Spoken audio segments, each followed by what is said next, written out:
Now realize, brothers and sisters, that this prayer that we are doing, we call it Taraweeh, but it is also Qiyamul Layl, and it is Tahajjud. It is in fact the same concept, and that is to pray nafil prayers at night, to pray extra prayers at night. Sometimes the Prophet called this Tahajjud, Allah calls it Tahajjud. It is also called Qiyamul Layl, it is also called Taraweeh, it is also called Salatul Witr, the entire Salah. In some ahadith, the entire night prayer is called witr, because when you finish off with an odd, so the whole prayer becomes odd, right? So sometimes the Prophet referred to the whole prayer as witr. So don't get confused about this, because a lot of times there's this overlap that people get confused. Taraweeh is what we call Qiyamul Layl or Tahajjud in the days of and the nights of Ramadan. So Taraweeh is the name given to Tahajjud during the nights of Ramadan. And therefore the blessings of Tahajjud, the blessings of Qiyamul Layl also apply to Taraweeh. Every praise that Allah gives to Qiyamul Layl, to praying at night, a portion of it also applies to Taraweeh.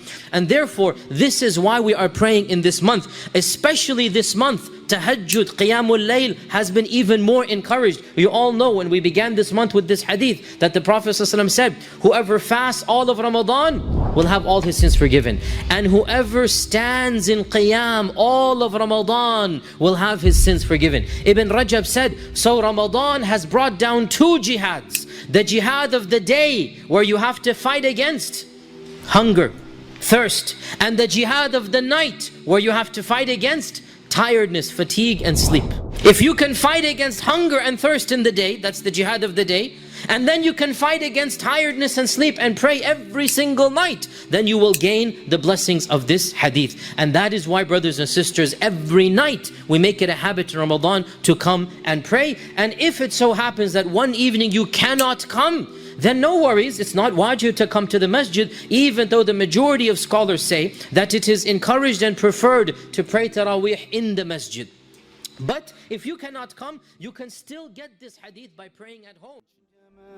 املأ الأرواح حبا أبيضا وانسى آلاما قضت في